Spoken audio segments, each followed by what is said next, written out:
Ghost. An alien sci-fi romance. By Demelza Carlton. A Tale in the Colony series. Maia wasn't sure what woke her, but it sure was chilly in the break room tonight. Someone had probably switched off the heating to save power again, forgetting that the night shift nurses napped there when the patient load allowed it. Either that or the old wiring had shorted out again. She'd have to call maintenance to make sure they fixed it this time. Then something touched her tummy, brushing it lightly like a lover might. Problem was, Maia didn't have a lover right now. "Aren't you a delightful specimen?" a male voice crooned. Her eyes flew open. No one called her a specimen and got away with it. Definitely not Mr. Tall, dark and purple, who was staring at her rounded midsection like it was his next meal. Her breath caught in her throat. Either this was a very unfunny joke, she was hallucinating, or there was an honest-to-goodness alien standing over her with a syringe. She squinted at the vial he'd stuck the syringe into. No way was she letting him inject her with a sedative. Stars only knew what he'd done to her before she woke up. Good thing she'd taken those self-defense classes at the hospital back home. The ones for dealing with difficult patients, or particularly violent ones. First she disabled him with a well-placed elbow, before a deft twist transferred the syringe from his hand to hers. She didn't hesitate, she knew a dose meant for her wouldn't kill him. She stabbed the needle deep into his neck, and shoved the plunger down until all the liquid was gone. "Hey you," he slurred, twisting away from her before she could take the syringe out. But the sedative was already taking effect, so he slumped over her legs, a dead, drooling weight. Maia slid out from under him and hopped off the gurney. It was the high-tech sort that could take vital signs continuously, the sort only rich people and private hospitals could afford. And aliens apparently, or at least whack jobs who liked to color their skin purple, so they looked like aliens. His scrubs had ridden up so she could see his skin was purple all the way down, not just his face. Weirdo. She heaved the rest of him onto the gurney, then used the restraints to strap him down, just in case he woke up. Even with her massive belly, she was pretty sure she weighed less than him, so the sedative wouldn't keep him out for long. Rifling through the cupboards of the medbay, she found herself a set of scrubs, and some more sedative to keep him docile, just in case. Oh, and some spray-on bandage so she could take that needle out of his neck and stem the bleeding. She dressed quickly, then pulled the syringe out. He didn't even wake when the bandage hit his skin, and she knew from experience that stuff stung. He'd meant to knock her out for a while then. She wanted to shake him awake and ask him what in the universe he'd thought he was doing to her. Nothing good, that's for sure. Maia sighed. Whatever it was, she was free now, and he was her prisoner. That had to count for something. But first, she should get a feel for her surroundings, maybe call the police or something. Yes. That would be sensible. She found an injector gun and loaded it with sedative. 6 doses for men like the purple prick here. Maybe 7 if she had to shoot someone her size. She hoped she wouldn't have to shoot anyone. She'd probably miss, unless it was at point-blank range, or whatever you called it when you held a weapon to someone's skin. She was a nurse, not a soldier. Gripping the injector in both hands, she headed out of the medbay. Whoever this whack job was, he could certainly afford expensive toys. Sleek, gleaming walls greeted her at every turn, and the seats in his lounge area looked like real leather. She stepped into what could only be called a cockpit, and her heart sank. She was in space, judging by how that moon was growing bigger and bigger in the view screen. Maybe he was an alien and not a whack job after all. No, he was an alien whack job, and that was that. She'd done a cursory search of the living quarters, then a quick glance into the cavernous cargo bay, before she came to the conclusion that she was alone with him on the ship. Well, that made things simpler. The gurney had a hover capability, which made it easy for her to push all the way from the medbay to the airlock. It could even decant him onto the floor, like a load of dirty laundry. She particularly liked that function. Gritting her teeth, she dragged the gurney back out in the corridor and closed the airlock, with the alien inside. Then she engaged the manual lock so he couldn't get out, and sat down to wait. Loud clanging woke her from her unplanned nap, followed by some particularly colorful swaying. So she had successfully locked him in then, and he didn't have some secret way out she hadn't been able to find. She peeked through the little view window. The restraint still held him, and from all the flailing about like a fresh-caught fish, it sounded like he liked being held captive even less than she did. But he'd spied her, and she was pretty sure Fish couldn't feel the sort of fury she saw on his face. "Foolish woman, I demand you release me immediately or you'll regret it," he shouted. Maia cocked her head to the side. No, I don't think I will, thanks. I feel much safer with this big thick airlock door between us." He began to struggle again. "Foolish girl. You don't understand. If you don't release me right now, both you and the specimen will die." So he wasn't calling her a specimen, he was referring to whatever made her belly so round. Maia's breath caught in her throat at the thought of some alien lava bursting out of her. "What did you put in me, you prick?" she demanded, before realizing that she might have answered her own question. He was an alien, and she did look pregnant. "You carry within you a child that combines the best of our two species. If he but survives the birth, he will be a god among men. Now you must release me so I can remove him, before your weak form expires like the other, inferior hosts." Fury flooded her veins. This asshole had not only raped and impregnated her, but he'd done the same to other women, before he'd killed them. He deserved to be cut up into little pieces, while he was still alive of course, and forced to watch them being fed to some primitive predator. A shark maybe. If only there was a shark tank aboard, but she hadn't seen one. Probably for the best. It'd be a lot of effort, and she wasn't sure this asswipe was worth it.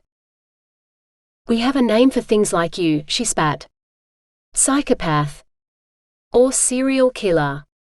Either way, it sounds like the universe will be a better place if I release you out the airlock. My name is Kronos, foolish girl, and I am a genius. My experiments will create a super race, formed of Titan and human, who will rule the universe." Maia wasn't sure whether to laugh or cry. Supervillain, much? "Release me, and I will grant you the honor of bearing more of my master race. Generations hence, they will worship you as their mother goddess." Being kept in a prison and forced to become a broodmare for this psycho's children? In what universe was that something she could possibly want? "Sounds like I'll be doing the universe a favor, purple people-eater," she said, slamming her clenched fist down on the manual release for the outer door. He let out another stream of curses, higher pitched this time as he started to panic, before he was swept out into space. Maybe it made her a bit of a psychopath too, but Maia couldn't bring herself to regret ridding the universe of one more entitled asshole. Besides, she had her own problems to deal with, she thought as she glanced down. There was definitely movement in her belly, which couldn't be good. Time to call an ambulance or the police, if there was such a thing as emergency services in space. Call for help from someone anyway. And when help was on the way, she'd head back to the medbay and do some scans on herself and her passenger. "No," Nihal said. Ghost spread his arms wide. "Is that any way to greet your only brother? What would your boss say if he knew you were turning away good customers?" Nihal yanked a tray of glasses out of the dishwasher and began to put them away. "Vulcan knows as well as I do that you've never been and never will be a paying customer in this place. You only drink cheap beer and we don't serve that here. You only come in here when you want a favor from me. Last time, you asked me to pick color schemes for your new house. I nearly went cross-eyed, trying to tell the difference between dove gray and mist, or 100 different shades of white, to pick the perfect one, only to get a completely different palette for the next room. So whatever it is you want, the answer is no. Ghost knew she couldn't really be serious. They were all the family each other had. Come on, you know you wanted to decorate my house. I'd have picked one color and done the whole house in that. See? I saw that shudder. You liked picking out all those colors. But this isn't about my new house. If I can get you to change your no into a yes, will you give me a drink of the good stuff? She sniffed. That depends. Are you on call tonight? Ghost winced. Yes, but we both know the call-out won't come on Christmas Eve. It'll be tomorrow, when we sit down to lunch or dinner. Besides, I've told you before, the alcohol evaporates when I dematerialize. When I arrive where I'm needed and reassemble myself, I'm as sober as the next man. As if he was secretly trying to prove Nihal's point, the man next to Ghost slipped off his bar stool and crashed to the floor, knocking himself out.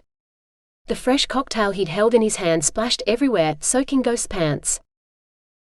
The scent of fruit syrup and potent spirits wafted up. Ghost wrinkled his nose. I'm not serving alcohol to emergency services personnel who are on duty. If you got called in and your slow reflexes got someone killed, I'd never forgive myself, Nihal said. I'll bet you a virgin mojito you won't change my mind, which means if I win, you buy that drink for me. She grinned. Ew, she was twisty. No wonder she was a water djinn, while he was master of the whirlwind instead. Deal, Ghost said. She turned away from him to serve a couple of customers, before she was back. All right. What is it you want, brother mine? You remember that aircar accident in the tunnels to Nix last week? Nihal frowned. That was nasty. Didn't a bunch of people end up in hospital? The tunnel was closed for hours, some of our patrons couldn't get home. Did you have to do the cleanup for that? Something in her expression started to soften.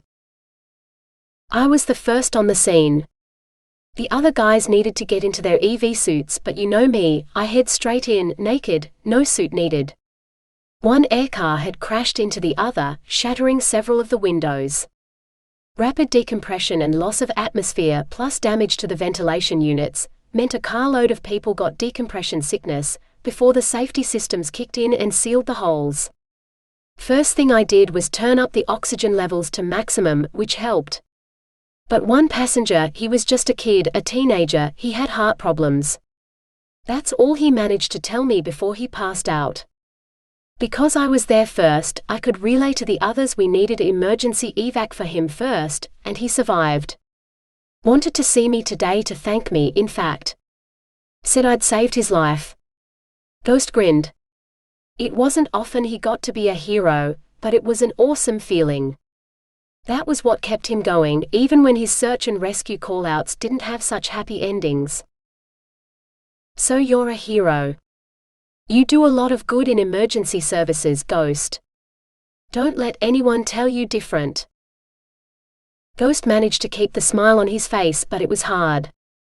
He didn't want to tell Nihal that he couldn't remember a week when someone hadn't screamed at him for failing to save their partner, child, pet, prized possession when nothing short of a miracle would have saved them, and maybe not even that. Those last days on Tito, when the robot rebellion destroyed half the city, he'd had people screaming at him, blaming him for the deaths he'd arrived too late to prevent. Some of them had actually expected him to run out in front of the robots and get killed trying to retrieve their loved one's corpse. It had been a special kind of hell, working in emergency services back then. So for every time he fought fate and failed, it was nice to have the occasional victory. Especially as there were no robots in the colony at all.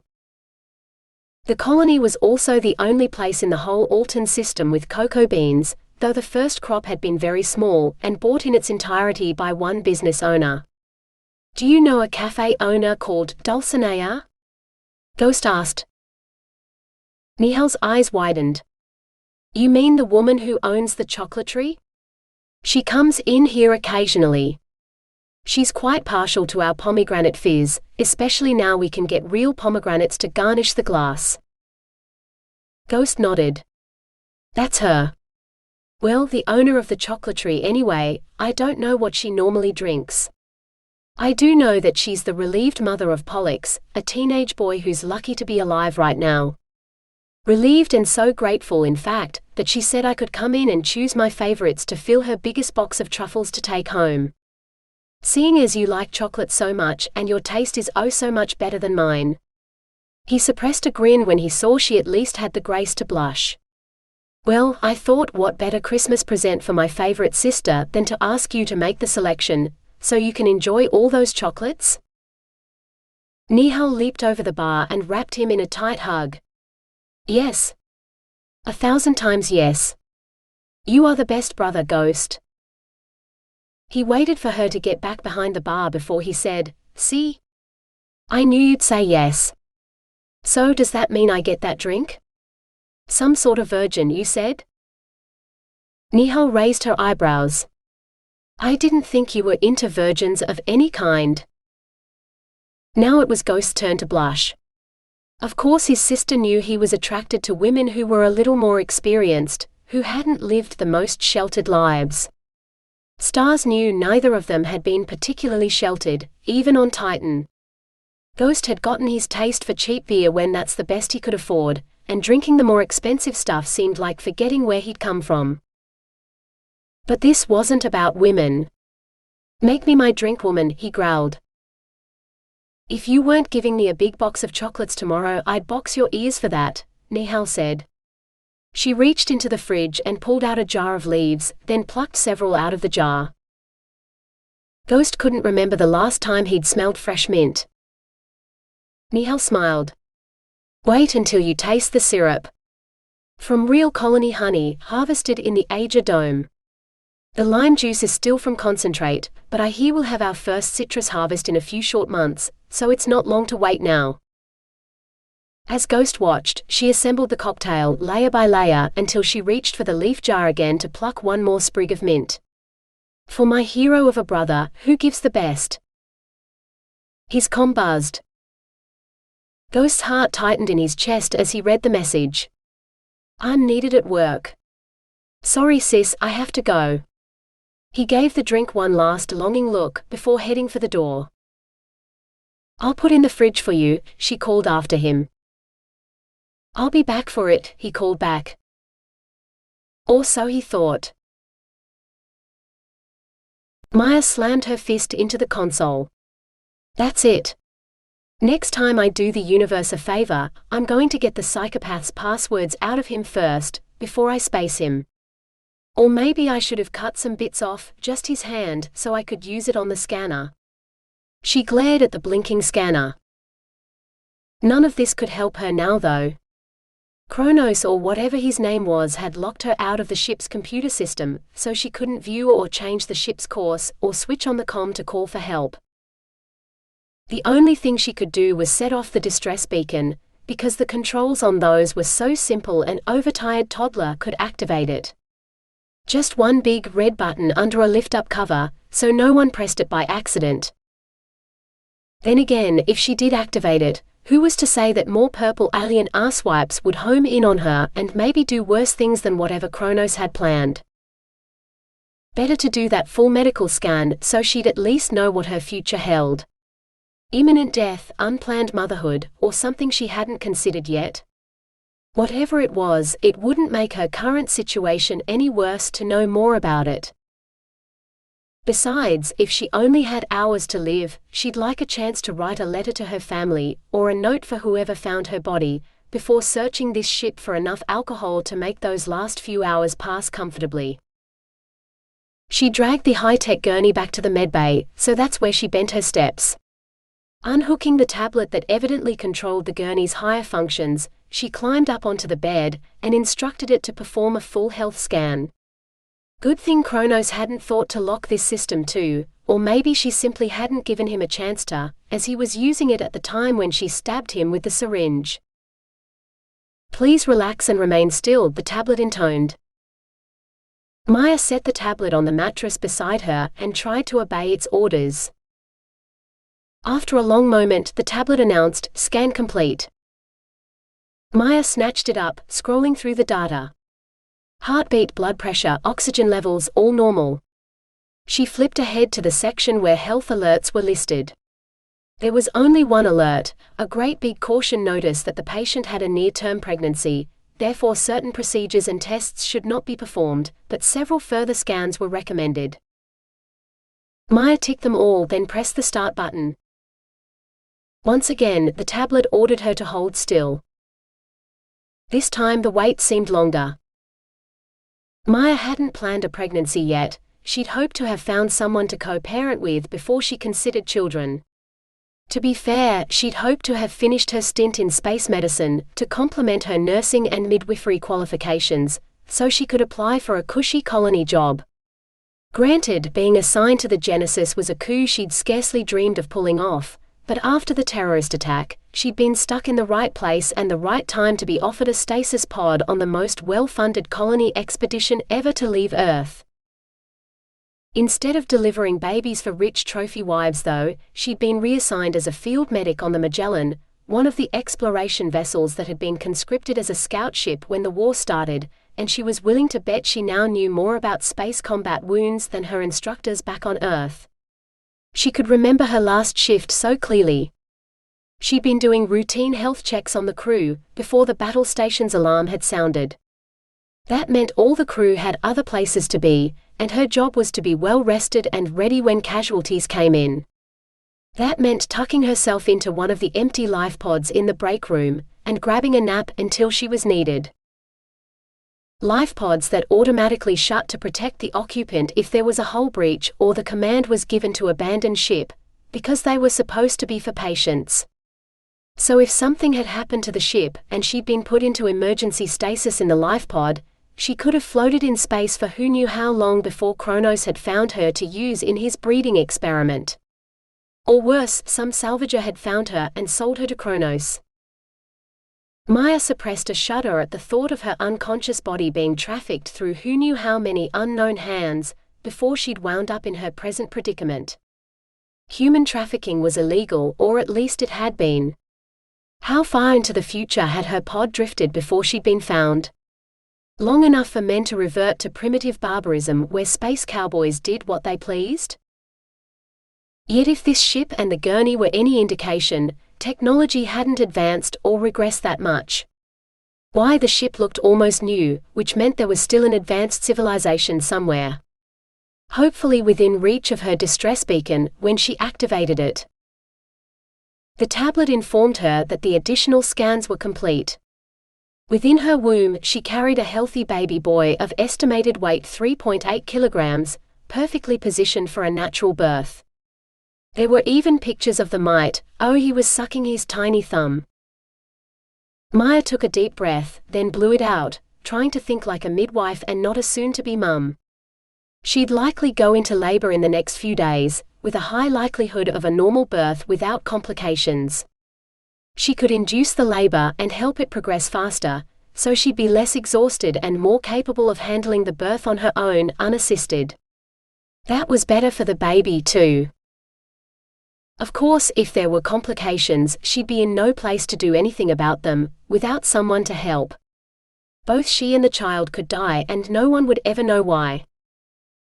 She slid off the gurney and headed for the cockpit, or whatever the place with the flight controls was called on a ship like this. On the Magellan, they'd called it a bridge, but they'd had various different displays manned by a whole team of people, not a control panel with seats for a pilot and a co-pilot. She flipped up the cover and pressed her palm to the button. If this summoned help, she'd buy everyone drinks or bake everyone cookies if such things existed out here. If it summoned more trouble, she had a fully loaded injector gun, and she was particularly partial to stabbing men in the arse with it.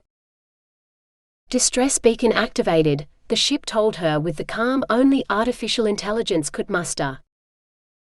Fingers crossed help arrived before any actual distress. Or she'd be forced to start shooting. He'd only taken 2 steps into the Emergency Services Control Center, but he already knew it was going to be bad. Fallon's frown confirmed it. Just seeing her in the control center after hours was a harbinger of some coming apocalypse, or at least an incident with multiple casualties. She was the only incident controller qualified to take charge when things got really bad. Ghost said a silent prayer to the universe that this one didn't involve robots, or children in danger.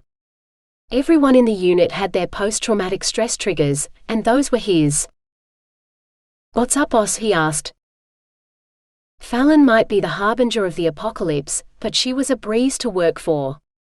No standing on ceremony, just acting on orders and doing what needed to be done. An asteroid miner found the remains of a wreck. Likely shot down during the war.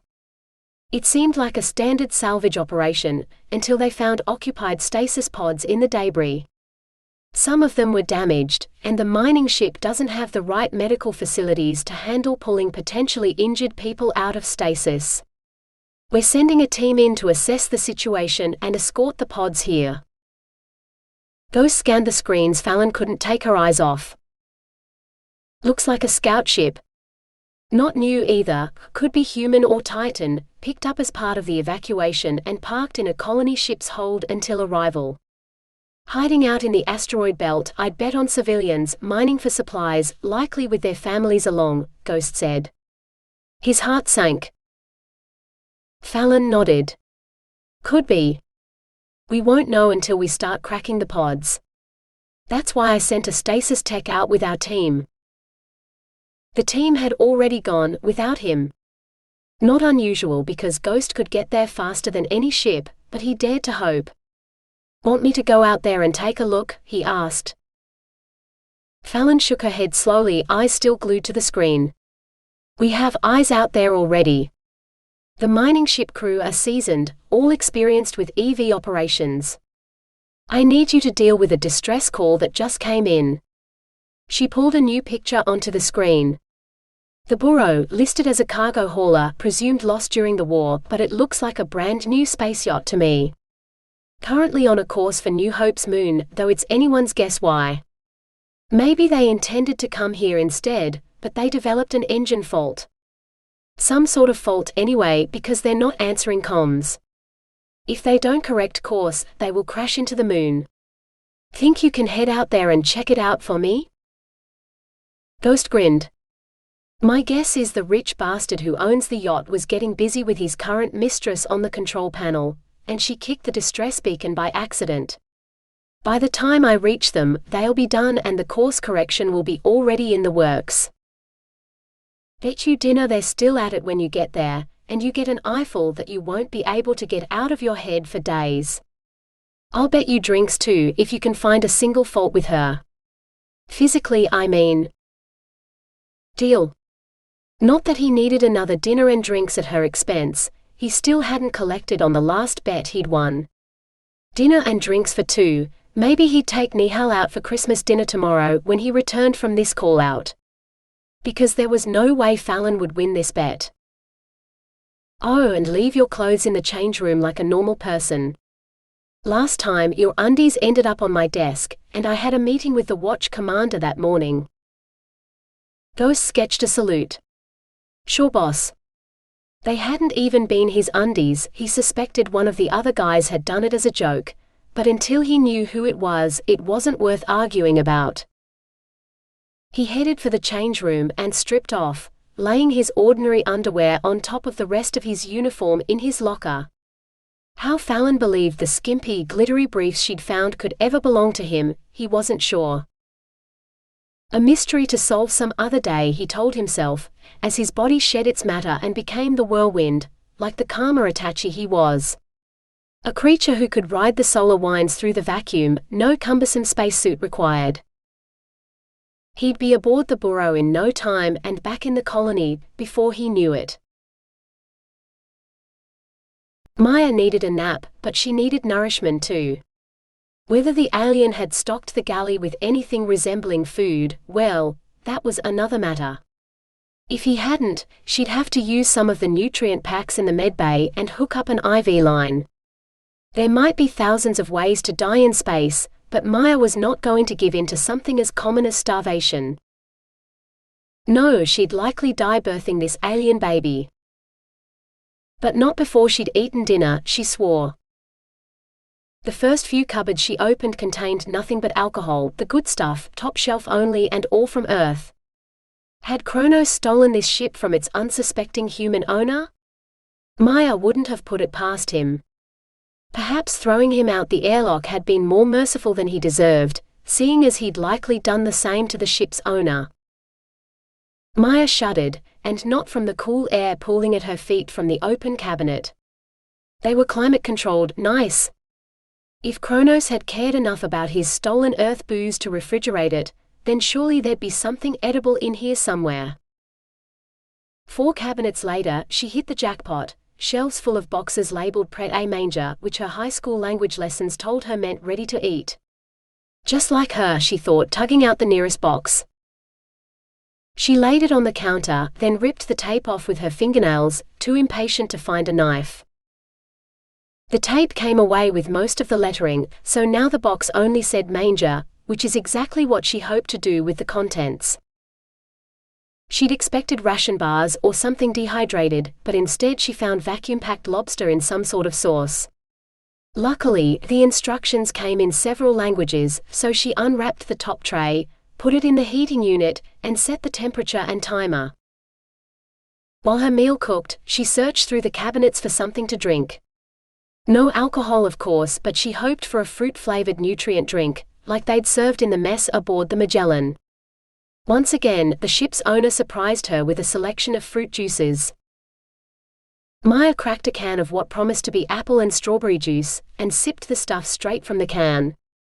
Ambrosia, surely. The strawberries tasted like they'd been picked yesterday, without a hint of artificial flavor syrup or added sugar.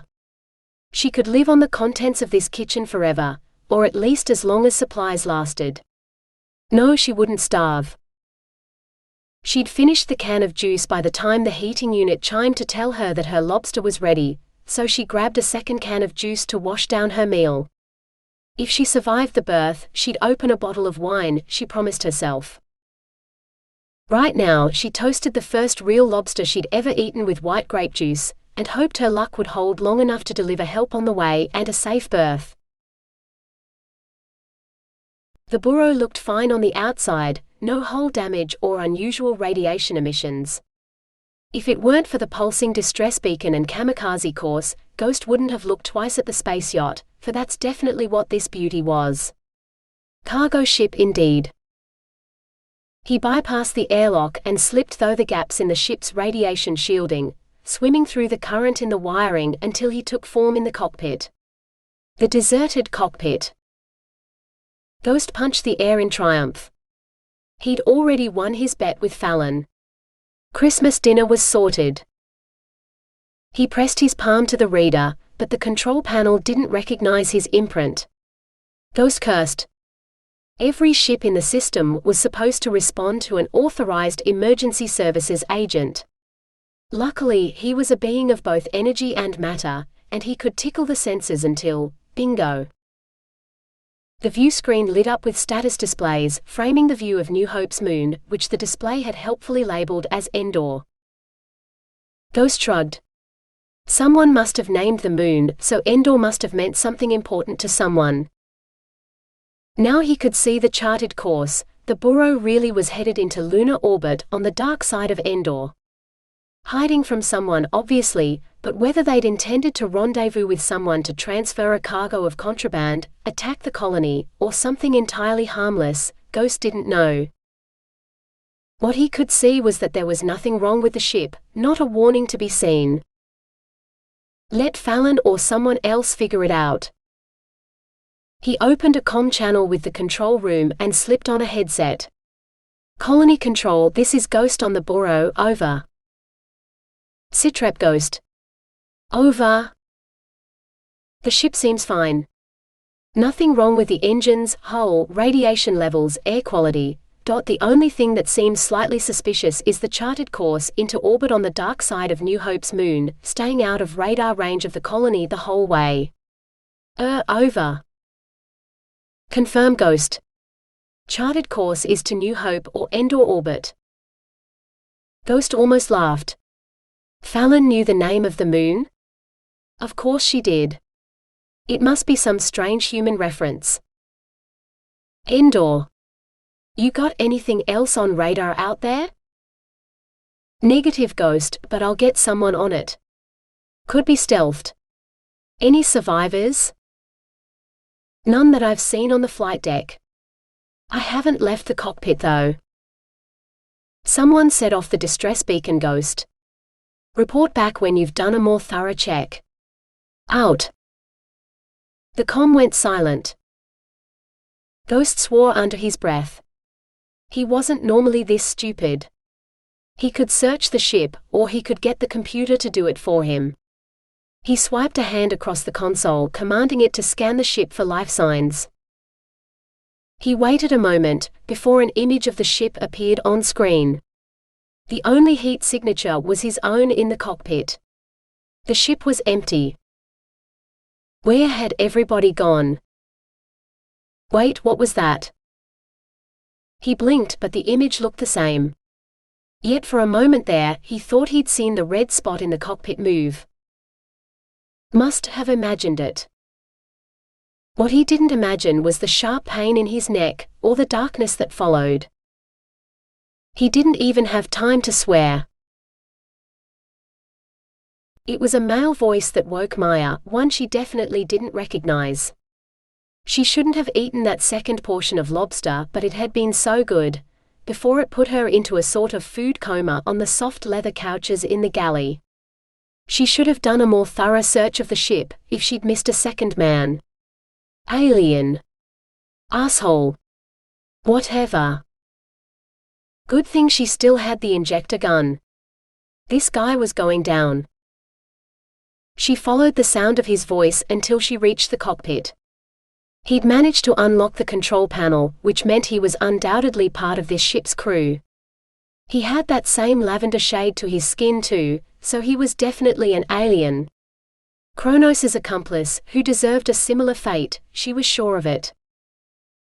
He certainly had a foul enough vocabulary as he tapped on the console, commanding the computer to bring up some sort of schematic of the ship. She got as close as she dared, then took advantage of his distraction to fire off a shot from her injector gun. The first dart missed, so she stepped closer. The second one sank into his neck. He crumpled to the deck. It took her longer to maneuver the second man onto the gurney and into the airlock, partially because she'd forced herself to stop for a sheet to cover his nakedness. He wasn't wearing a skin-colored coverall as she'd thought, but his own purple skin. He might be about to die, but he deserved to preserve a little bit of modesty in his final moments. She let him keep the sheet in the airlock too. She had plenty in the medbay, she wouldn't miss it. Besides, she hadn't found anywhere to wash it yet, and she'd have to be pretty desperate to use a sheet that had last been up close and personal to some aliens' privates. Aliens who should have been able to find love, or at least the physical approximation of it, with someone willing, if they were all as well endowed as number 2 here. Then again, maybe they were all crazy entitled assholes like Kronos. Not that she'd looked at his privates, aside from a glance when she'd realized he was naked. No, ogling aliens was definitely not a good idea. So now, for the second time, she stood outside the airlock, waiting for an alien to wake up. This time she'd measured the dose of sedative, so she knew he'd soon be stirring. Almost to the minute, she thought with satisfaction as he stood up. Maia squeezed her eyes shut, but not before she'd gotten an eyeful. Stars, she did not need to know the alien had a perfect ass. Like a pair of gibbous moons, but with dimples. Aliens had no business having dimples. Give me one good reason why I shouldn't throw you out the airlock right now, she said to his back. What did you do to me? He spun on the spot, then caught sight of her in the view window. Thankfully, he reached down for the sheet and used it to cover things before he spoke. Ma'am, I didn't know you existed until you stabbed me with whatever you used to knock me out. He frowned as he rubbed his neck. I have done nothing to you, and I have no intention of doing anything to you. I came to investigate your distress beacon. It must have set off some sort of alarm inside the ship, which had brought him out of his hiding place. An alarm only aliens could hear, because she hadn't heard anything. Right, when you're a purple alien, just like he was. Where were you hiding? She demanded. Are you the ship's engineer or something, that you didn't know what he was doing to me? What who was doing to you, ma'am? If someone aboard has hurt you, I promise he'll face justice for his crimes. If you tell me where he is, I'll see that he's suitably restrained so that he can't hurt you anymore. Are you injured? Do you require medical assistance? Stars help her, but he sounded like her, processing some assault victim in the emergency department back on Earth. She glanced down at her swollen belly. Yes, she did need medical assistance, but not from some stars-crossed purple alien. Who are you? Where were you hiding on the ship? Is there anyone else aboard? She asked. He'd fashioned the sheet into a sort of loincloth. Almost like he had a fair amount of practice at such things. It meant he could raise both hands in the air, like he was surrendering. Ma'am, I'm Agent Ghost from Colony Emergency Services. I came to investigate your distress call. I don't know if there is anyone else aboard this vessel, as you're the only person I've seen so far. As I've already stated, if anyone here has hurt you, I'm authorized to take a preliminary report from you and place the offender under temporary arrest until we reach our destination. If you'll only let me out of this airlock, so I can better assist you.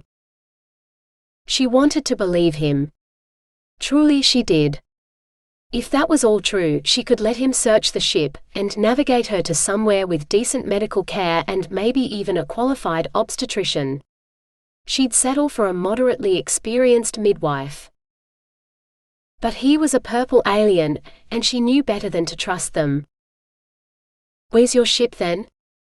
Or your shuttle? What about your spacesuit? He ducked his head. Ma'am, I'm an EV specialist, working mostly in vacuum, trained to operate without a support vehicle or other safety equipment. He was lying. He had to be. No one could survive in space without even a spacesuit. Prove it then, she said, and hit the button that opened the outer airlock doors. Wait, ma'am, please wait. Swallowing, she turned away.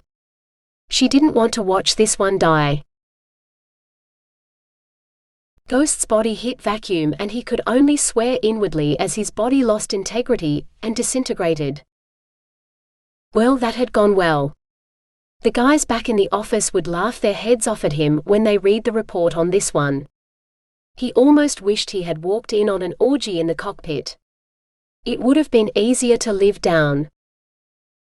He took a moment to gather his thoughts before he decided what to do next. There was one female inside the ship, possible assault victim, perpetrator unknown. His whereabouts unknown. Then again, he'd only seen that one, no two heat signatures in the cockpit before she stabbed him. There hadn't been anyone else on the ship. Unless her assailant was a Titan, who didn't have a normal heat signature.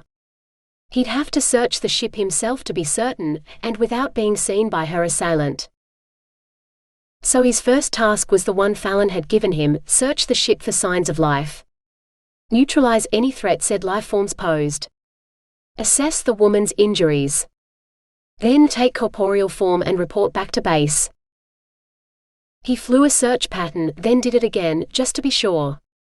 Both times he found only one person aboard the burrow, one angry, very pregnant woman in a set of surgical scrubs. Perhaps he should report to Fallon first, then try to calm the woman down, because there was no way she was going to allow him to assess her injuries if she'd mistaken him for some other asshole. A purple asshole, if he remembered correctly. Perhaps he should try a different color. In his experience, purple usually had a calming effect on people. Maybe he should try green. Ah, but she was human, wasn't she? Perhaps he should go with a more human shade of brown and clothes. Maybe she was from one of those prudish Earth cultures that objected to nudity. Or maybe she was just like most people, who freaked out and did irrational things in a disaster. though throwing him out an airlock was a new one, even for him. Go side. First, he had to see that the woman was safe before reporting to Fallon, which meant negotiation skills while wearing dirty overalls. Unless there was a set of scrubs in his size somewhere.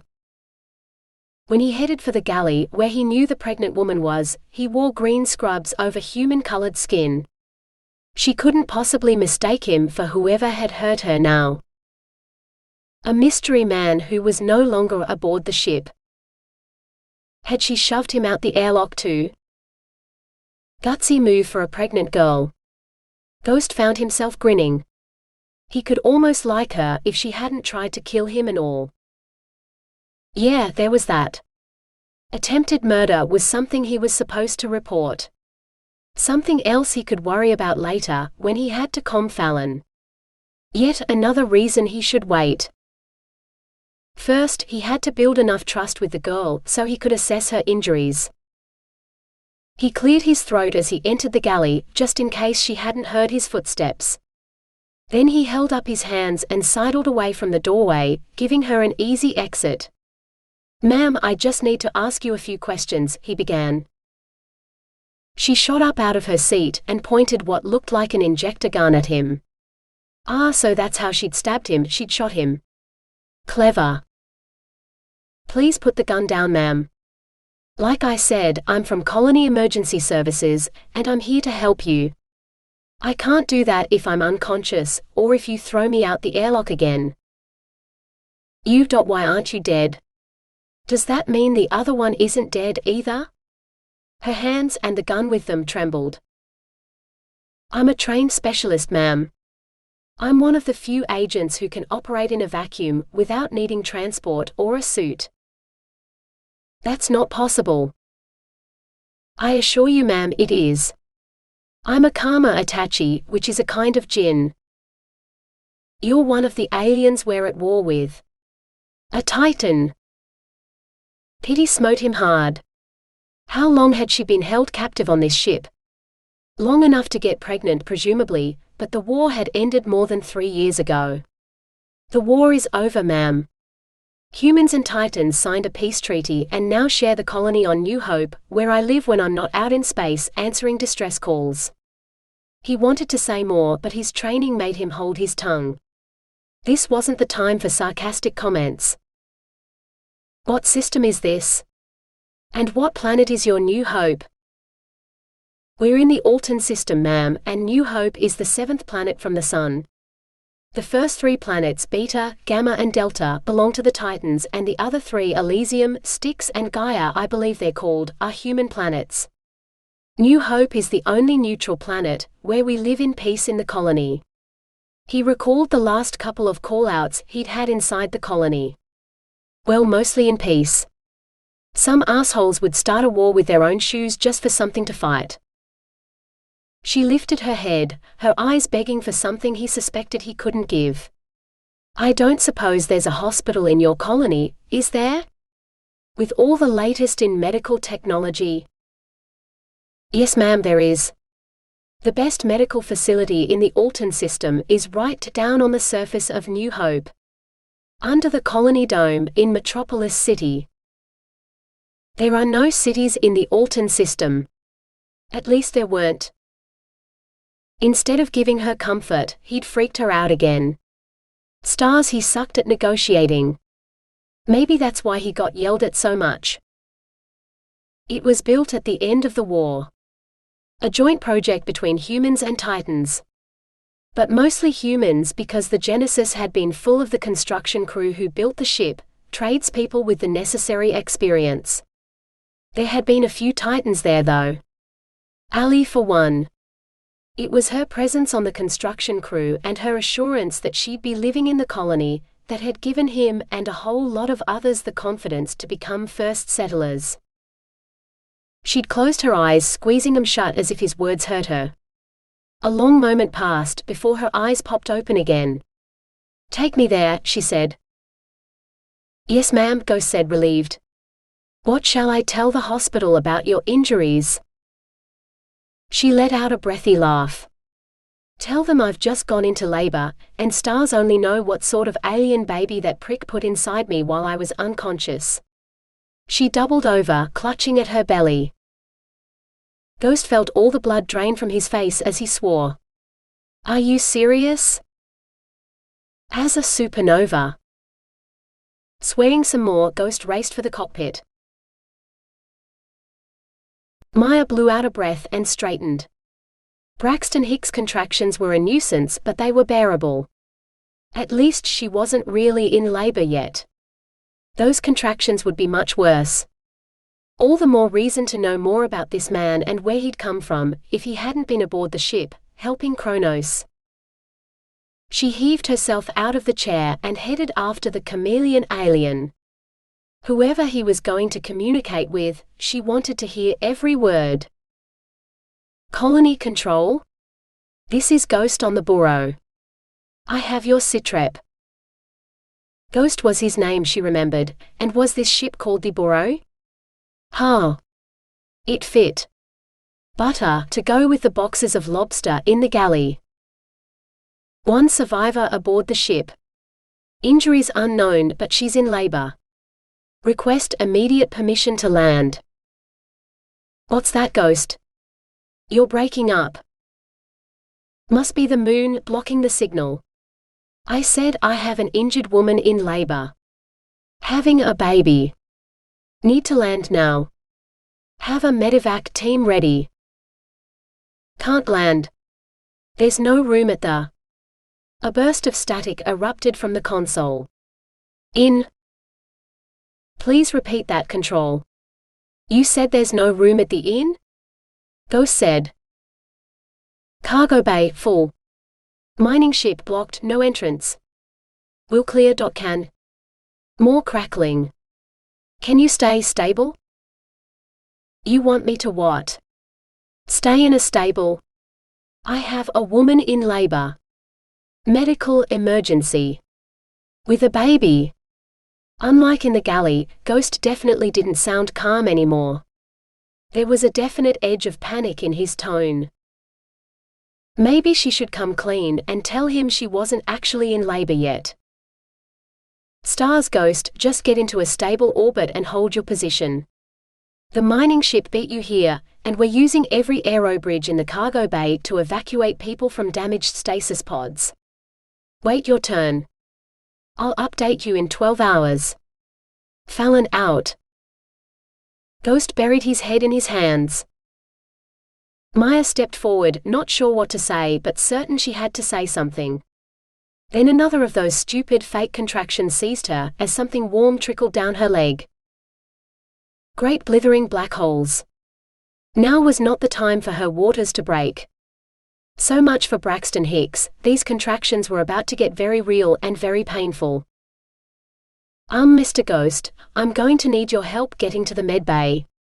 This baby doesn't want to wait. Maia wanted to be wrong, but she was an experienced enough midwife to know she wasn't. Ghost straightened. Sure thing, ma'am. Don't you worry at all. Everything's going to be fine. She'd liked it better when she was the one lying. They had to stop twice while she doubled over for contractions before they made it to the medbay. Ghost tried to stave off panic by racking his brains to remember his first aid training in dealing with women in labor. The only part he remembered was keeping them calm until they could get to a hospital, because traumatic events often brought on early labor, and injuries complicated things. He didn't know what to do when he was stuck out in space, no hospital in sight, with not the slightest clue how to birth a baby. He helped her onto the hospital bed, then scanned the room, searching for something that might let him access the information he needed. Surely there was a tablet or some other way to tap into the ship's computer. Every vessel was required to keep a first aid manual on file, both human and Titan. It was like a distress beacon. You didn't leave atmosphere without it. "Commencing scan," said a voice that definitely didn't belong to the woman. Ghost whirled to find she held a tablet in her hands. "Is there an AI on this ship?" he asked. She shrugged. Not that I know of.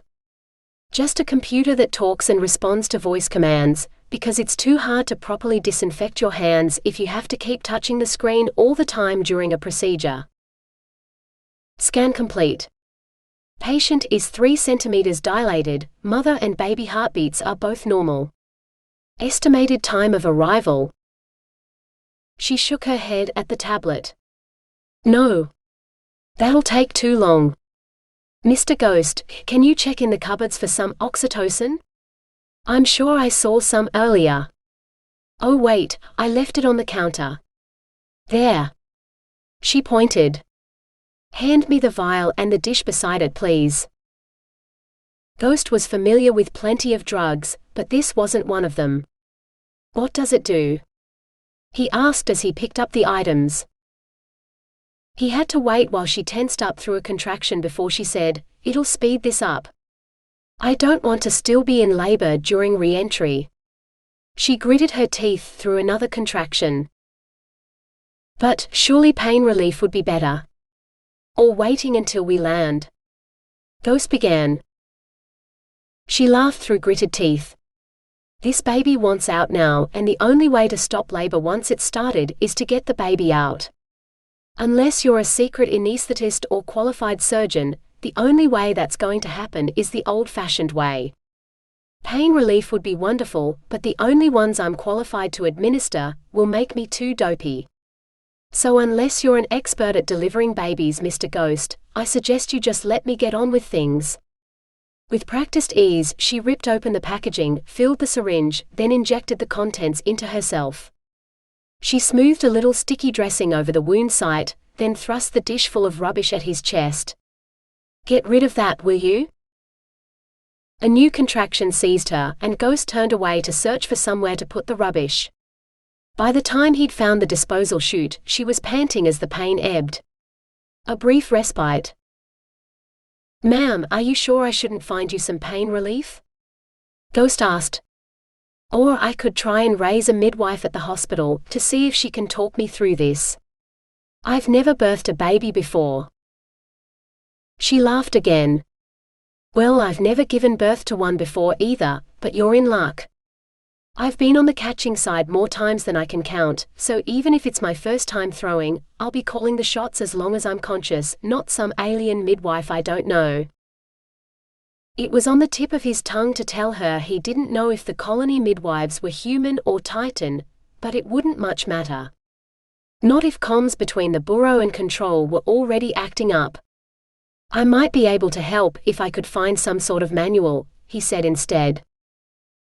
No manual can prepare you for your first birth, Mr. Ghost, but I think there were a couple more medical tablets in that drawer over there. She pointed. This one's mine, monitoring my vital signs and all. Yes, ma'am. Thank you, ma'am, Ghost said, sidling over to the drawer. Maia, she said. My name is Maia. He ducked his head. A pleasure to meet you, Maia, if in less than perfect circumstances. I'm Yost, though everyone calls me Ghost. He held out his hand for her to shake. Her grip was stronger than he expected, and that was before she squeezed his hand as she endured another contraction. Is it too late to change my mind about that pain relief, Ghost? He waited until she released his hand before he pulled away. I'll see what the manual says. She let out a breathy laugh. You do that. And if you find any laughing gas on the way, toss me a bottle. It'll take the edge off. Cautiously he asked, could you remind me what that looks like? Laughing gas sounded like the street name for the drug. Old hospitals on Earth had it piped to every room, so it was usually just a matter of turning on the tap, hooking up a mask, and you had as much as you need. Out here, and maybe on your planet too, depending on how low the gravity is, inhalant anesthesia isn't particularly practical, so,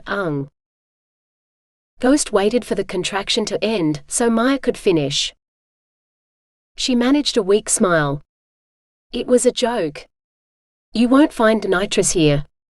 Just a bunch of injectables. A girl who could joke during a time like this, if he weren't so worried, Ghost might have fallen in love with her right then and there. Still might, if everything turned out okay. Because people who could laugh and keep calm during a disaster were few and far between.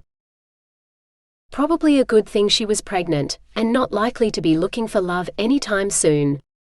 Speaking of which, "Can I ask about the baby's father?" he said. He had to wait until she relaxed before he got a reply. "The alien who put this baby in me, no idea if he's the father or not, or even if the baby has my DNA." Another long wait, until she'd unclenched her teeth enough to talk.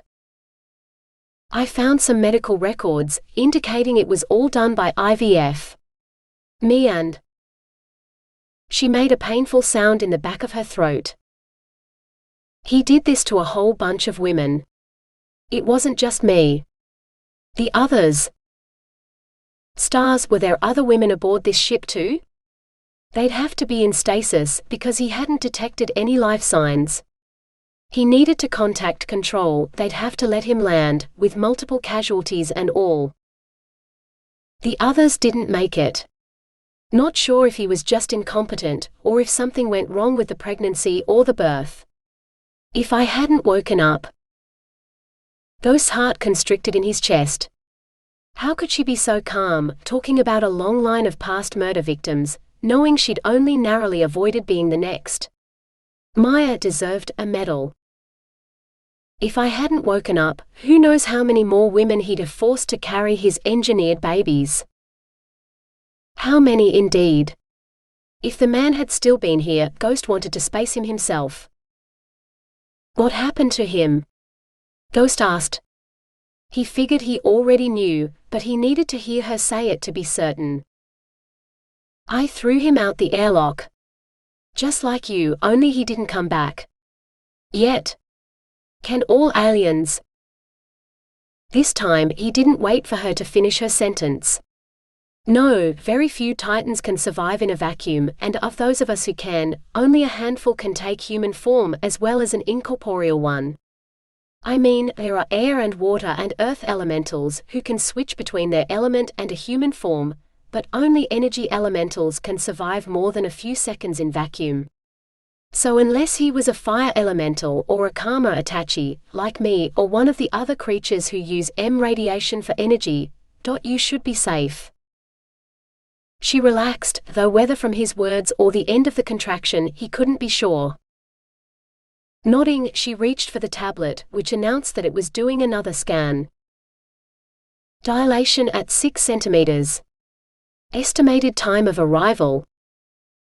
Maia turned pained eyes on him. Do you think 2 hours are enough for you to read that manual you were talking about?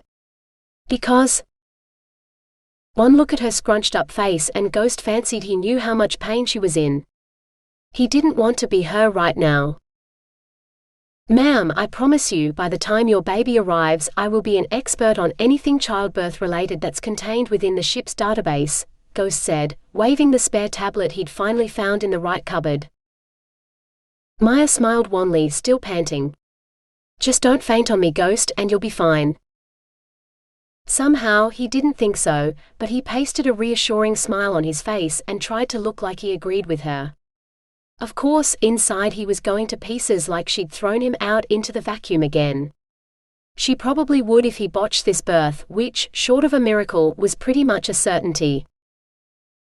Was it wrong to hope for a miracle? Every contraction seemed to go on forever until it was over, and then she barely had a moment to catch her breath before the next one crested. How women could actually want to go through labor without pain relief, she had no idea. If she ever had another baby, there'd be anesthetic for days, or at least as long as she needed it. In those brief pain-free seconds, she instructed the tablet to scan her every 15 minutes until she reached full dilation, when the next stage of labor would begin. The riskiest part, and also the part where most men were worse than useless. Yost or Ghost or whatever he wanted to be called, well, he'd be no different when things got messy. She'd bet a whole box of lobster dinners he passed out before the baby was born. She interrupted his reading to ask him to bring the wheeled table over to the bed, loaded with the instruments she'd laid out for the birth, when she'd expected to endure this alone. "Isn't there something I should be doing?" Ghost asked, eyeing her up and down. Maia shook her head. "Mostly it's just moral support and keeping an eye on Mum and Baby's vitals, which are fine. The tablet will sound the alert if anything goes outside normal ranges." He paled, looking almost as white as his namesake. Oh, he'd faint for sure. "What do I do if I hear the alert?" She smiled grimly. "Do what I say and don't hesitate." Fortunately, the next contraction stole her voice before she could tell him he'd have to start by unwrapping a scalpel. She prayed he wouldn't have to, because if he had to cut, he'd also have to stitch things up afterwards. Was it her imagination, or were these contractions getting worse? Was this finally her transition stage? Not long now, if it was. Dilation is at 10 centimeters. Oh, thank the stars for the tablet's electronic voice. "It's time." "Help me up, Ghost," she said, using the gurney controls to get it into position to support her as she moved into a crouch on the bed. She gripped the railing on either side of her, resting her arms along it as she waited for the next contraction to hit. "What should I do next?" Ghost asked. "Get at the end of the bed. Be ready to catch when he comes out," she said. The baby would land on the bed if she judged things right, but it was better to have him there, just in case. It also kept him from collapsing on them both if he fainted. The urge to push hit her with the next contraction, and Maia knew not to resist it. She was ready. One push, then a breath, then another, and push, over and over until... "I think I can see the head," Ghost said, his calm voice cutting through the pain. Maia's eyes flew open. "Really?" His gaze held her tight. "Yes. You can do this, Maia. Keep pushing." She couldn't look away from him now. With each push, she could feel herself growing weaker, heavier, like gravity was dragging her down. One more big push and it'll be out. Deep breath and... She let out a wordless shout as she put all her strength into this push. She could do this, they'd both survive this, and Kronos could suck vacuum. "Stars, Maia, it's a boy." She felt a smile lift her lips, but it wasn't over yet. "Hold him and clamp the cord while I push out the placenta," she said. So much easier than the birth. She let the bed down so that she could finally rest.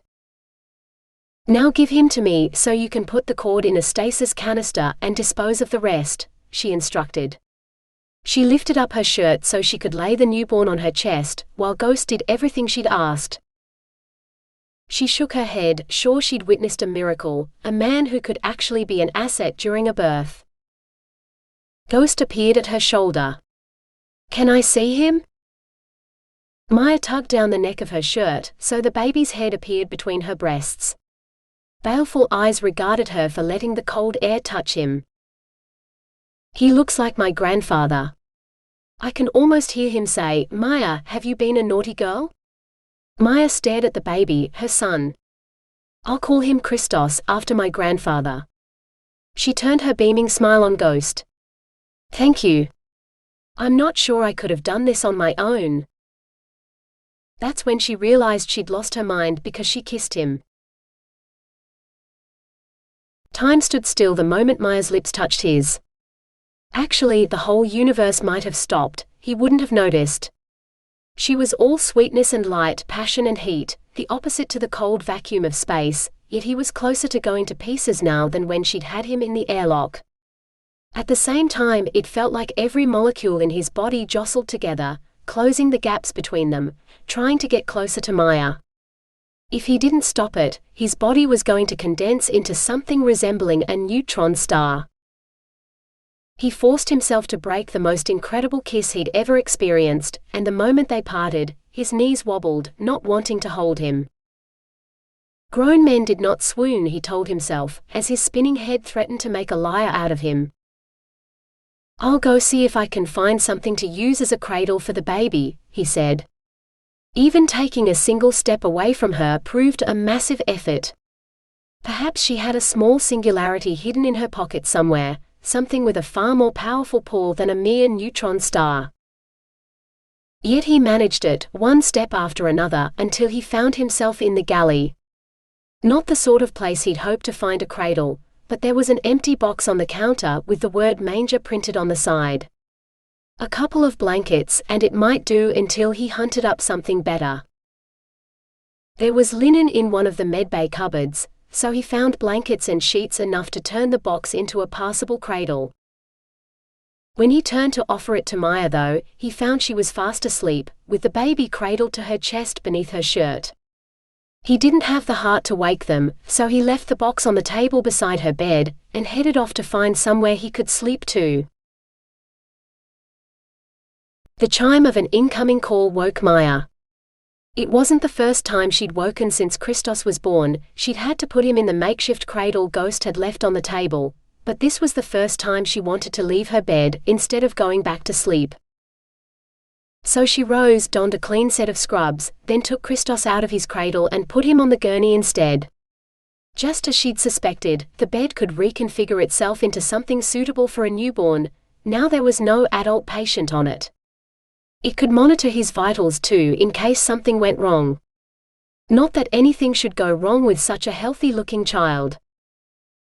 Maia shook her head. She'd scanned him countless times, and he showed no sign of adverse effects from Kronos' meddling with his DNA. Maybe he'd messed up and created a normal, healthy child, instead of one of his superior beings. For a moment it seemed like a light shone on the boy's face and hair, before it faded. Maia glanced around the medbay, looking for the light source, but she found nothing. Whatever it had been, it had gone out as quickly as it had appeared. Maybe just one of the gurney scans, she told herself.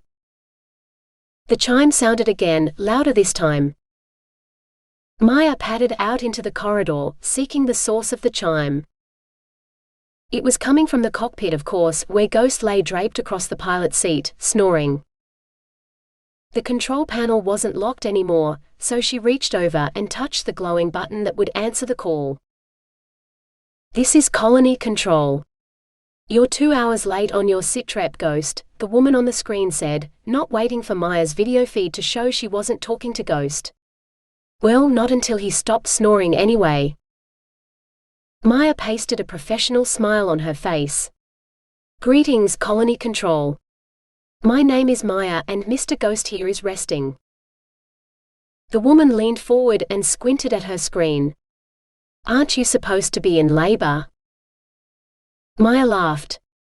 "With Mr. Ghost's help, I delivered a healthy baby boy, weighing 3,762 grams at 0025 hours. Mother and baby are doing fine, thanks for asking." The woman jerked back, as if to avoid a projectile. "I have a doctor on standby at the hospital, prepared to guide him through the labor, but..." She didn't seem to know what to do. Maia had taken charge in far more difficult situations than this. "Tell him to stand down, as he won't be required for this one. However, Mr. Ghost mentioned bringing me planetside so that your hospital can check me and Christos over. Perhaps I can meet your doctor in person instead. Can you tell me when we'll have permission to land?" "Our best estimate is 3 more days. The salvage crew found a larger number of stasis pods than expected, and..." "From which ship?" Maia interrupted. Her last memory was of falling asleep in a stasis pod. If there were other survivors, perhaps they could tell her what had happened. "The Magellan, an exploration vessel," the woman replied. The Magellan was a human scout ship in the war. "I was their medic," Maia said. "I can help." The woman nodded. "Stand by. I'll see if I can clear the cargo bay any earlier. We need all the assistance we can get on this one. Fallon out." The screen went dark. "So do you believe me now?" Maia turned to find Ghost had woken up. Somehow, during that hellish labor, she'd come to trust the alien, and she truly believed he didn't want to harm her. Any man who could hold his own during childbirth was more reliable than most. His stories about the colony and peace, though, they seem too good to be true. "Show me your colony and I might believe you," she said. Something flashed across the screen, making Ghost's eyes go wide. "Fallon's found us a berth, the external cargo bay for Eden Dome. We can land when we're ready," he said, sounding like he didn't believe his own words. "Better buckle up because we're going down." Maia nodded. "I'll go secure Christos." When the airlock doors opened, they were greeted by a grim-looking medevac team. That's how Fallon had gotten them landing clearance, Ghost realized. "Where's the patient?" the doctor asked. Maia stepped forward, one hand on the gurney that held her son. "Right here, Dr. Shepard." The doctor blinked. "Maia. I thought you went down with the Magellan." Maia winked. "I took a night shift nap in one of the pods they were using for hospital beds. Naps save lives just like you told me." "Not all of them. Some of the pods were so badly damaged, we can't even identify the occupants. Others needed extensive regen and may never regain their memories. How come you're not with them?" Maia grinned and linked arms with Dr. Shepard. "Tell me, did you ever hear stories about aliens kidnapping Earth girls for breeding experiments? It turns out some of the stories could be true." The doctor, to her credit, didn't glance sideways at Ghost, though he half expected it. Maybe it was his human-colored skin that placed him above suspicion. Hey! Maybe he'd keep this color for a while longer. Dr. Shepard's staff surrounded Christos's gurney and wheeled it off in Maia's wake. Ghost wanted to go with them, but he stopped himself in time. His job was done, Maia didn't need him anymore. He turned his feet toward control, where his clothes and a debrief with Fallon waited. But he knew his heart went with Maia to hospital. It wasn't until she was alone in a hospital room with Christos that Maia let the smile slip off her face. She'd been the professional space medic, nurse and midwife for far too long. Now she was allowed to fall apart. Sitting on the chair beside his bed, she cuddled the sleeping baby to her chest and let the tears fall. Kidnapped by an alien, forced to fight for her life, compelled to take command of the medbay while she labored to give birth to a son she hadn't agreed to conceive or carry. And now the biggest challenge of all, having to make her way as a new mother in a space colony all alone. She wished she could bring Kronos back to life, like Ghost, so she could space him over and over and over again, maybe one piece at a time. She wasn't sure if it would truly make her feel better. Hacking off limbs was hard, but at least she'd be able to vent her frustrations on something. What would really make her feel better would be another heart-stopping kiss from Ghost. Her cheeks grew hot at the thought. He'd had to go off for debriefing, she knew, and his unit needed all hands on deck dealing with the survivors from the Magellan, which was where he likely would be next. When they released her from hospital, she'd find out where his office was and she'd go there to thank him. But for now, she cried until the tears stopped coming. Then it was Christos's turn, so she put him to her breast to quiet him. A little more colostrum couldn't hurt him. That's how Dr. Shepard found her when she entered the room. Maia looked up. "You going to tell me I'm breastfeeding wrong?" It was a standing joke in maternity words across the galaxy that no two medical professionals could agree on the correct way to breastfeed a baby, but Dr. Shepard only smiled. Ah. That meant she had serious things to discuss. Maia finished up with Christos and put him back in his crib. Much more sanitary than an old lobster box. "What is it?" Maia asked. "As your doctor, I want to tell you that all colonists are entitled to a full year of paid parental leave without any work responsibilities. You are well within your rights to refuse to do anything except what you feel is best for your child," Dr. Shepard began. Maia knew there was a huge but coming. Under Senate salvage laws, as the only survivor about the Burro, a ship reported lost early in the war, you are sole owner of a licensed cargo hauler. You and your son could build a life as an interplanetary shipping contractor. But Maia wasn't a pilot. She'd need a crew to do that, and flying wasn't what had brought her into space. Dr. Shepard knew that. The colony administration have authorized me to offer you a place here in the colony, in this very hospital, in fact, as midwife, nurse or medic, depending on your preferences. They're willing to offer you a first settler bonus of 50,000 credits now, with a second such sum in 5 years, if you stay here that long. There's an additional bonus for having a mixed-race child, a Titan-human hybrid, but it only applies if you choose to stay here. Your assistance is requested as an independent consultant, at hourly rates higher than they pay me, to assist with the identification and rehabilitation of the Magellan survivors.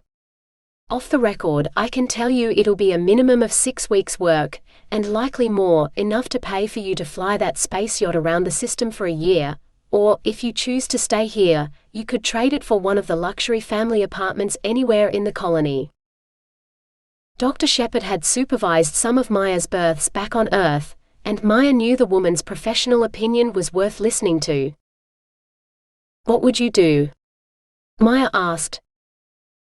Dr. Shepard licked her lips as she looked at Christos. If I had a son, I'd stay here. It's the only civilized planet in the system right now, and it could be decades before that changes. Take the consulting contract, to give you time to make a decision. Whether you'll stay or go, whether you want to work right away or wait, and where you'd like to live. Some of the luxury apartments in the Arbor Dome have gardens, the like of which you'd only find in the richest enclaves on Earth. Or the Ager Dome, where you get paid to grow fruit trees in your garden and the fruit is yours, to do what you wish with. She hung her head. But I admit, I have an ulterior motive. We have only 2 qualified midwives in the entire colony, and neither of the others can hold a candle to you. You trained a birth assistant while you were in labor. I don't know anyone else who could have accomplished such a thing. I need you, and I need you to help me train more because people are starting to settle here, and once they do that, we'll be buried in babies. Every month will be September. Maia laughed. Stars forbid. 1 September a year is bad enough. But what's the healthcare system like here in this colony? Dr. Shepard spread her arms wide. What you see here is standard. Universal healthcare across the colony, available to all citizens, and better than public hospitals on Earth. Intelligent hoverbeds in every room, plus restricting staff hours to a normal work week. This is what healthcare was like for the Titans back in their system, and the peace treaty wouldn't allow for anything less. Oh, and childcare? It's free, the colony administration pay for it. Life as a colony midwife and mother. Maia knew that's what she'd choose, but it was best to take some time to see just what she was getting into before she said it aloud. I'll think about it, Maia said. Dr. Shepard lowered her voice. If it helps you make up your mind, I know a certain emergency services agent is single, and not for want of offers either. Trust a doctor to see more than anyone else. Maia managed a smile. I'll think about it, she said again, though if she'd said him instead of it, she'd have been more honest, for Ghost was very much in her thoughts. A message flashed up on Ghost's comm.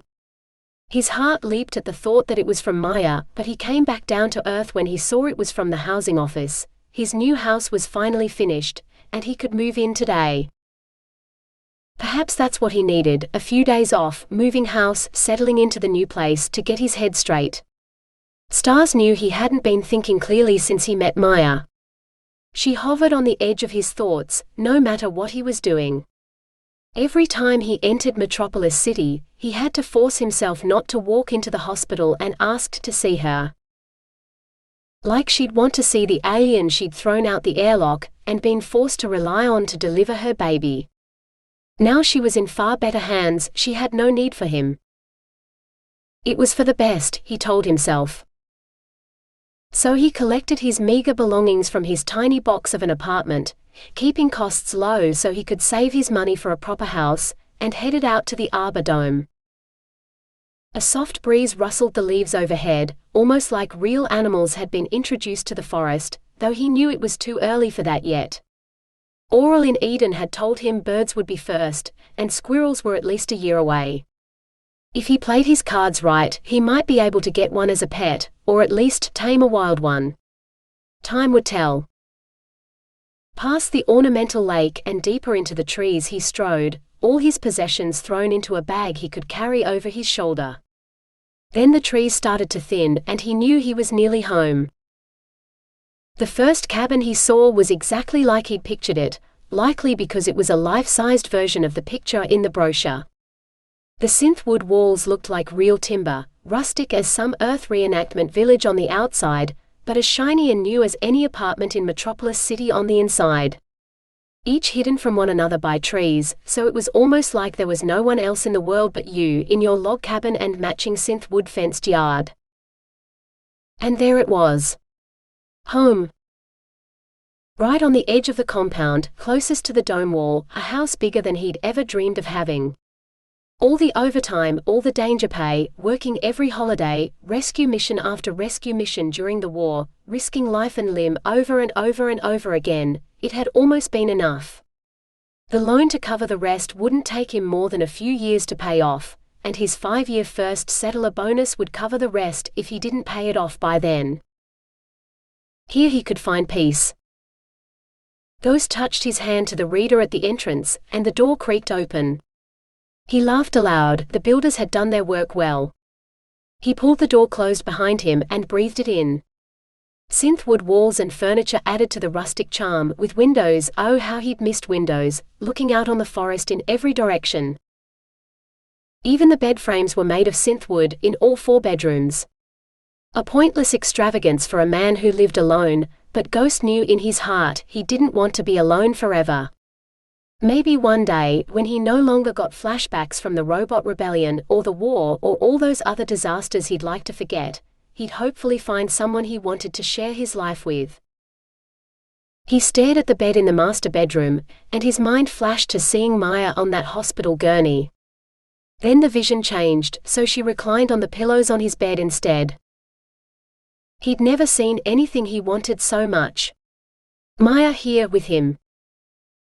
Her son would love the yard and the forest. Plenty of space for a boy to run. Christos could even have a room of his own, something few children in the colony had in the basic family apartment configurations. Madness surely. For what would Maia want with an alien like him? Then again, she was a single mother with nowhere to live. Maybe she'd appreciate a place to stay for a few weeks, until she found her feet. Yes. He should pay her a visit, and make the offer at least. If she refused, then he was no worse off than before. And if she accepted, stars please let her agree. Ghost knocked on the open door to Maia's hospital room. More visitors? Who else could it be, he heard Maia say. Then she raised her voice to call, come in. He rounded the corner and stopped dead at the sight of her. Pale blue scrubs replaced the green ones she'd worn on the burro, with a name badge pinned to the front. She'd tied her hair back too, and she was no longer barefoot. If he'd passed her in the corridor, he might have mistaken her for one of the hospital staff. Then her face lit with a smile. Ghost? His breath caught in his throat as she hugged him. Then she backed up, laughing shakily. Sorry, I'm just so glad to see you. Gilda from the records office keeps asking about Christos's and my citizenship applications. Myra's been back and forth between Eden and the hospital, making sure everything's correct on her paperwork, and Frank from HR here at the hospital comes back every hour to offer me better terms, if I'd only sign the employment contracts for a job here. At least you haven't come bearing gifts of more paperwork. Ghost reluctantly lifted up the bag of his purchases from the hospital gift shop. I got something for Christos. There wasn't much choice, but I thought maybe he'd appreciate a stuffed spaceship. It has a little bell inside and this bit here, so you can hang it on the side of his crib." He stopped babbling and thrust the bag at her. She peeked inside, smiled, then set it aside. "Thank you. I'll give it to Christos when the nurses bring him back from the nursery after his nap. In the meantime, I have a favor I want to ask you, though I know I have no right." She took a deep breath. To register Christos's birth as a colony citizen, there's a space on the form to list his father. Now I can leave it blank, but if Kronos isn't dead and somehow comes back to claim him, I won't be able to stop him. Colony laws allow him to demand a DNA test, and if the child is his, I won't be able to stop him from claiming all the visitation rights a normal father might have. But if I were to put a name in that space, the name of a colony citizen of good standing, Ghost, would you agree to let me put your name there? I'm not asking for anything else, no support, financial or otherwise, just your name on a piece of paper, to protect us both from that asshole." If his name alone could protect them from Kronos, Ghost would happily agree in a heartbeat. But he had to ask. "What will you tell Christos when he asks who his father is?" "I'll tell him that you're the man who stood beside me when he was born, and without you, neither of us would be here. That you're a hero who risked his life for ours, as I would for him. And while neither of his parents might share any DNA with him, given that he was conceived as one of that madman's experiments, he's still loved, because he's my son." Tears shimmered in her eyes, but she didn't shed them. Ghost blew out a breath. He had to say this right, or she'd throw him out of a metaphorical airlock all over again. "I'd be honored to be listed as Christos's father on his birth certificate, but I couldn't bring myself to just walk away with no responsibility. A father, even if just in name, doesn't do that to his son or the mother of his son. I have a house here in the colony. Over in the Arbor Dome. It's big enough for all of us, with a yard and everything, and you're welcome to stay as long as you want. I could even help take care of Christos when you're working. As his father, at least on paper, I'd be entitled to paid parental leave, if you want me to." He closed his eyes, hoping to delay the moment when she rejected him and everything he had to offer. She didn't need anyone else. She'd be absolutely fine without him, and she was going to say, "You know, everyone's been telling me I should get an apartment in the Arbor Dome. With the sale of the Burrow to Eden Labs, I might be able to afford it too. So thank you, I will take you up on your offer, at least for the next few weeks. After that, who knows? We might be neighbors." He opened his eyes to find her staring wistfully at him. Neighbors after being roommates. Better than a no, at least he'd still get to see her. And see if maybe, just maybe, he could convince her to stay. In the colony, if not his house. Maia and Christos moved from the hospital the next day, to Ghost's beautiful house in the woods. Much like during the boy's birth, Ghost proved a fast learner, mastering nappies, bottle feeds and bath time like he'd been born to be a father. Maybe he had. She'd negotiated 6 weeks leave after helping with the Magellan survivors, before she took up her position as midwife and clinical educator. They'd offered her the nurse manager's role several times, but she'd turned it down. Let someone else manage the staff, she'd said. Her talents were better suited to the delivery room. They'd given her the title of chief midwife, swearing it came with no additional responsibility aside from being the most senior midwife on the ward, and she'd accepted. 1 week ran into another, helped by Christos's erratic sleep cycles and arrival of the contents of the Burrow's kitchen, which Maia had not included in the ship's inventory when she sold it. So they had luxury rations to feed them for years, with a wine cellar to match. Not that either of them had touched the alcohol yet. Every day she spent with Ghost only made Maia's determination stronger. She didn't want to be his neighbor. No, she wanted to stay here forever.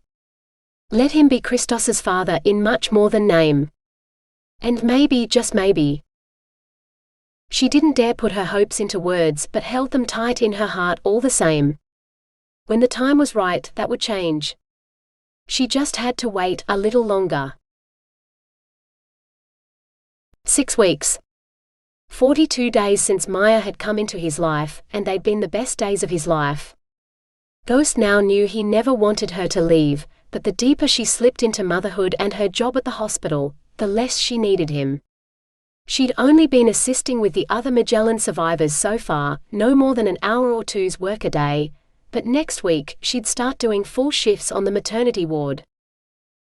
She'd been at the hospital today, picking up her uniforms and taking care of last-minute paperwork, while Christos had spent his first day at the hospital creche. The creche staff had promised to contact him if he needed to pick up Christos early, but he'd heard nothing. They didn't need him anymore. He'd be better off going back to work, where he'd be useful, instead of staying here in his empty house, wishing for what he couldn't have. His heart lifted at the sound of Maia's voice, as it always did.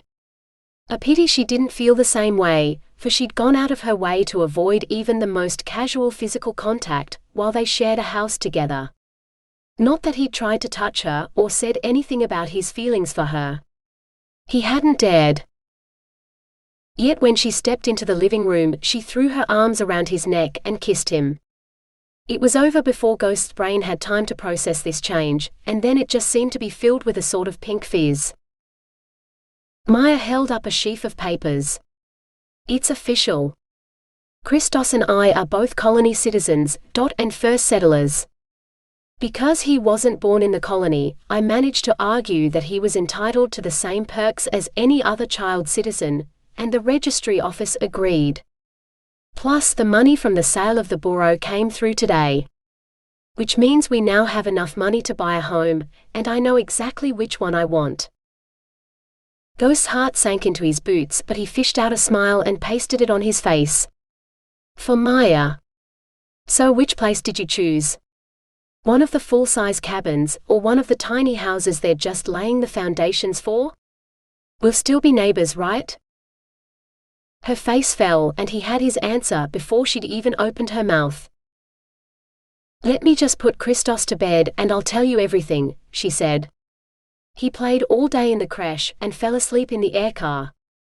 If the creche attendants are correct, we might be in for a full night's uninterrupted sleep. Now that's worth celebrating, eh? She picked up his carrier and headed for his bedroom. Ghost sighed. Though he didn't feel like celebrating, he couldn't bring himself to show anything but happiness for her success. She deserved it, after everything that had happened. A tiny voice in his head asked if he didn't deserve happiness too, but he ignored it. Today was Maia's time to triumph. When Maia finally returned, she'd changed into a nightgown he'd never seen before. Thin straps held the shimmery fabric in place over her shoulders, while the rest of it draped artfully over her curves to end at mid-thigh. Ghost nearly dropped the bottle of champagne he'd liberated from the fridge, but caught it in time. A celebration worthy of wine, or is it too early for that yet? Maia shrugged her shoulders. I'm sure it's safe for me to have a glass or two. I have plenty of expressed milk on hand, so if Christos sleeps through the night, he should be fine with those until the alcohol's out of my system. If not, a couple of bottles of formula won't kill him. But come sit with me. I'm sure the wine can wait a minute. She patted the couch beside her. There was only one thing he wanted to do with her on that couch, and sitting wasn't it. Stars, he had to get his head straight. That nightdress was doing strange things to him.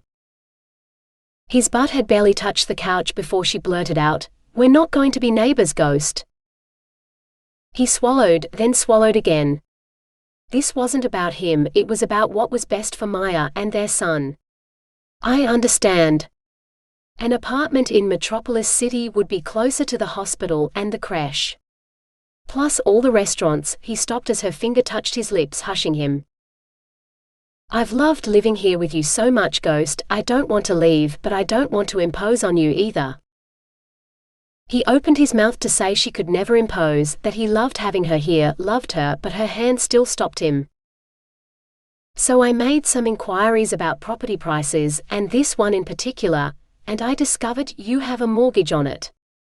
If you're willing, I'd like to pay for half the property, so we could be joint owners. I have enough to pay off the loan, and now everything here is settled, I can transfer the remaining credits for you to do what you like with. Her eyes looked troubled as she took her hand away. What do you think? Is it a terrible idea? Ghost took a moment to remember how to speak. Words. Sentences. Stuff. I think it's a wonderful idea. One small change though. Whatever credits you have left over, put them in a trust account for Christos. His heart felt so light, he feared it would float right out of his body. She was staying.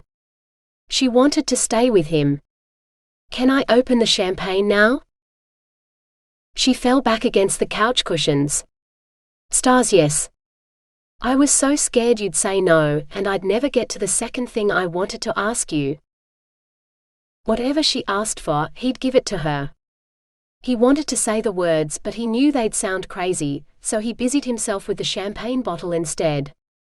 Vintage earth wines were worth a fortune in the Alton system. If he spilled so much as a single drop and Nihal heard about it, she'd smack him into next week. Maia could live for a year off the money she'd make selling half the borough's wine cellar to Vulcan, the manager of Forge, the club where Nihal worked. Maybe more. Or she could just keep it and drink it when she felt like it. Like tonight. Ghost set out the glasses, real glass because that's what good wine deserved, and poured with the kind of care that would make Nihal proud. Not that it mattered what his sister thought right now, Maia was the woman he wanted to impress tonight. When he could delay no longer, he returned to his seat beside Maia and touched his glass to hers. To the colony's newest citizens and first settlers. We're honored to have you both join us.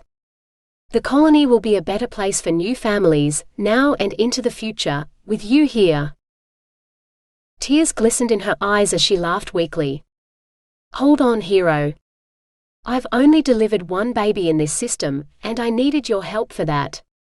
You're the one who spends all your time saving the colony, not me, and definitely not Christos, not yet. I'd rather raise a toast to one of the colony's heroes, a man who puts his life on the line for perfect strangers, even ungrateful ones who threaten to toss him out the airlock. Then she lifted the glass to her lips to drink. Ghost took a sip too. Stars, it was fizzy, there was a reason he preferred beer. Still, he managed to swallow before he set the glass down. You didn't just threaten to toss me out the airlock. You actually did it, though no one outside this room knows it, and I'd prefer that it stays that way. She nodded. They'd already discussed this, there was no mention of Kronos or the airlock in either of their reports. She didn't need to stand trial for murder or attempted murder, and Ghost didn't want to have to redo his training in hostile negotiations, which he'd be forced to do if Fallon knew how badly he'd failed in those first few minutes with Maia. So no one else knew she'd tried to kill him in self-defense, or that he'd probably deserved it. He definitely needed more wine. Ghost grabbed his glass and downed half of it. I have a kind of confession to make and an apology. Do you remember that time we kissed aboard the burro? Ghost nodded.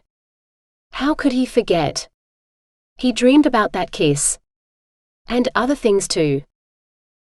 And have you noticed that, until today, I kind of tried to stay away from you, so I wouldn't do it again? Another nod. He wouldn't lie. Of course he'd noticed her keeping her distance, so wait, what? She continued, I've been avoiding intimacy between us because I've come to realize I want more than just a kiss, and while my head might know what it wants, the rest of my body was still recovering from the birth. I mean, I've told so many new mothers they'd have to wait 6 weeks, but I never thought I'd have to remind myself. Maia blushed. Anyway, it's exactly 6 weeks today, and I insisted on them giving me a full medical at the hospital, just to make sure. So if you'd like to start with a kiss and see where that leads. She looked up at him, her eyes filled with hope. Anywhere and everywhere she wanted it to lead. Yes, absolutely, Ghost said, reaching for her. This time, Maia didn't pull away from Ghost's kiss. 6 weeks of waiting, and now their time had come. He even liked the satin chemise she'd bought especially for the occasion. Though the way his hands were moving up her legs, he was soon about to discover that she hadn't bothered to buy underwear to go underneath it. "Oh Maia," he groaned. She helped him out of his clothes, wanting to see him naked again, like he'd been on the burro. All hard muscle and dimples and .mmm. Yes, this was what she'd waited so long for, and who she'd waited to share it with. Stars, but his hands felt good. She wasn't going to get his pants off if he kept distracting her like that. "Ooh. Do that again and you can take your own pants off," she gasped out. Ghost laughed, shucking off his pants like there was nothing to it. He reached for his underwear. "Are you sure, Maia?" She pulled her chemise over her head. "Stars, yes, I've never been so certain of anything in my life." Off came the underwear and ooh, was he ready for her. She just wanted to climb into his lap and... Ghost swore softly. "I didn't think to get any contraceptives, and I don't have an implant, because they tend to disappear when I do my alien thing. So do any diseases though, and I haven't even looked at another woman since I took form on the burro." She'd guessed as much. He looked hopeful. "What about you? You have a contraceptive implant, right?" She wet her lips. "It's not safe to have one until after I finish breastfeeding, and Kronos must have taken mine out before he put Christos in me. As for the diseases bit, I've never been with anyone before." Ghost's breath whistled out through his teeth. "You're a virgin?" He made it sound like some sort of mythical creature. She nodded once.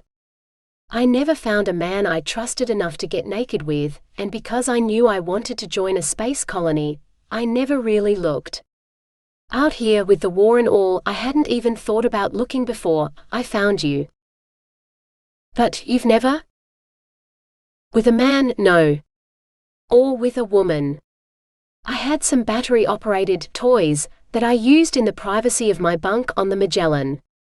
They're probably floating around in the asteroid belt somewhere, waiting to be found by some sex-starved salvage team." "Stars," she burst out laughing at that. Imagining some muscly asteroid miner picking up her bright blue vibrator and taking it back to his cabin. She struggled to be serious. She had to ask him. "And you want your first time to be with me?" Ghost looked shocked. "Stars, yes." She pushed him down onto the couch and straddled his lap. He felt so hot between her thighs. Oh, how she wanted him, but she had to ask first. We should wait until I can get some contraception. The last thing you want is another unplanned pregnancy so soon after the first." "We should?" Maia swallowed. "Only if you don't want to have a child with me. Christos could do with some brothers and sisters. You're already an amazing father. I can't imagine anyone more perfect to have a family with, or anyone I want to sleep with more. Unless you don't want." She closed her eyes. If she'd guessed wrong. "Maia, you don't know how much I do want. You, a family, all of it." Her eyes flew open. "Then sex please now, Mr. Ghost." She tilted her hips and he angled his and yes. They moved together, a perfect rhythm that accelerated faster and faster until it seemed the whole universe exploded into being around them, the birth of a million stars, fading until only two remained, the ones in his eyes as he stared at her. "Stars, Maia, are you sure you've never done this before? That was incredible." She beamed. "Yes, it was. You know what? I've heard the second time's meant to be even better than the first. Do you think we could?" "For you, anything's possible. Once will never be enough." "We should go to bed then." "Yours, not mine." "Yours is bigger," she said. Then she had to wrap her legs around his waist as he picked her up and carried her to his bedroom. A moment later, she was lost in his kisses, her hands on his body as his stroked her, until they collided once more, finding that rhythm that was both as old as the universe itself and as young as their love for one another. "I love you, Ghost," she said, feeling it in her heart as surely as the knowledge that New Hope would keep spinning around the sun. "Just like I love you, Maia, my Christmas miracle," Ghost panted. She was close, so close, and she was certain he was too. And that's when it happened. Between one breath and the next, the universe stood still for only a moment, but that moment was everything. And as Maia's vision returned, she decided aliens weren't so bad after all. Especially ones with dimples.